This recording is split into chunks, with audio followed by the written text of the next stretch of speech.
আজকে আমাদের জগন্নাথের ভাইরা 4 দিন ধরে রাস্তায় বসে রয়েছে। আমাদেরও মন যাবে, আমরা সরকারকে দাবি জানাবো একটি সুষ্ঠু সমাধানের মাধ্যমে আমাদের এবং এই ভাইরা বোনেরা যারা রাস্তায় বসে আছে তাদেরকে আপনারা মুক্তি দিন।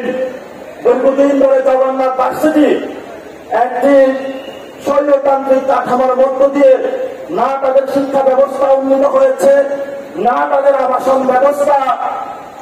বর্তমানে যে বাংলাদেশের বিভিন্ন কলেজগুলো রয়েছে সেগুলো জগন্নাথ ভার্সিটি থেকে অনেকাংশ উন্নীত করা হয়েছে, কিন্তু জগন্নাথ ভার্সিটি তাদের যে ঐতিহাসিক যে লজিক্যাল দাবি আমরা সেটাকে সমর্থন করি এবং আমরা সরকারকে দাবি জানাচ্ছি যে আপনারা দ্রুত গতিতে এই সমস্যার সমাধান করুন, না ছাত্র জনতার দাবির মুখে আপনাদের কি হবে সেই সিকিউরিটি আমরা দিতে পারি না।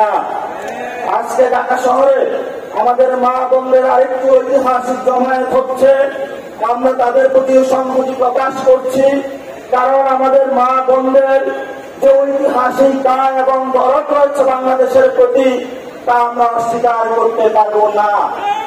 ঐতিহাসিক সেই গণঅভ্যুত্থানের মাসে আমারও একটি সন্তান হয়েছিল। আমি বুঝি একজন নারী কিসের মধ্য দিয়ে যেতে হয়। এই বাংলাদেশ রাষ্ট্রে তাদেরকে যদি আমরা এগিয়ে নিয়ে যেতে না পারি তাহলে ভবিষ্যৎ বাংলাদেশের কোনো আশা আমরা দেখতে পারি না। আমাদের যারা ইসলামিক ভাইরা রয়েছেন গত 53 বছরে ইসলাম বলে ওয়ার অ্যান্ড টেররের কথা বলে তাদের উপরে অমানবিক অত্যাচার চালানো হয়েছে।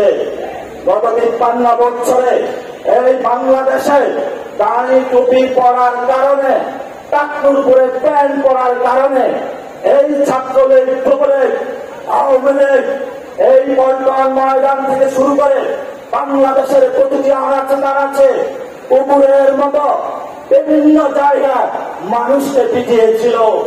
আমরা 24-এ আমাদের আলেম ভাইরা আমাদের সামনে অংশগ্রহণ করেছিল, তারা সাতটায় নিপীড়িত হয়েছিল, বাইতুল মুকাররম মসজিদে হামলা হয়েছিল, বিভিন্ন জায়গায় তাদের গাড়ি ধরে প্রাণ দিয়েছিল। এই ছাত্র যুব ভাইরা যখন রাজপথে নেমে এসেছিল আলেম ভাইরা তাদের কাঁধ মিলিয়ে একসাথে নেমে এসেছিল। আমরা একটি স্বৈরতান্ত্রিক কাঠামো থেকে মুক্তি পেয়েছি, কিন্তু ভবিষ্যৎ পথযাত্রায় আমাদের সেই মর্যাদাকর একটি বাংলাদেশ প্রতিষ্ঠায় আলেম ভাইদের অবদান ছিল। আলেমদের অবদান 47-এ ছিল, আলেমদের অবদান মুক্তিযুদ্ধে ছিল, আলেমদের অবদান 75 পরবর্তী ছিল, আলেমদের অবদান 90-তে ছিল, আলেমদের অবদান 24-এ ছিল। আগামীর বাংলাদেশ যতদিন থাকবে ততদিন এই বাংলাদেশের একটি ব্যাকবন হিসাবে আলেম সমাজ কাজ করে যাবে ইনশাআল্লাহ।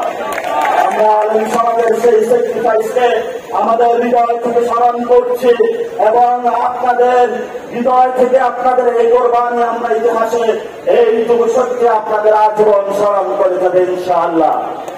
আজকে আপনাদের সামনে আমি একজন ঐতিহাসিক আপনাদের সন্তান হিসাবে, বড় ভাই হিসাবে, ভাই হিসাবে, আপনাদের বড় সন্তান হিসাবে ঐতিহাসিক গণঅভ্যুত্থানে অগ্নিগর্ভ থেকে উৎপাদিত বাংলাদেশের ভবিষ্যৎ রূপরেখা এবং মর্যাদা প্রতিষ্ঠার জন্য যে ঐতিহাসিক যুব সংগঠন জাতীয় যুব শক্তির আহ্বায়ক কমিটিকে পরিচয় করিয়ে দিতে যাব। আপনারা সবাই করতালি দিয়ে তাদেরকে বরণ করে দিবেন এবং আমি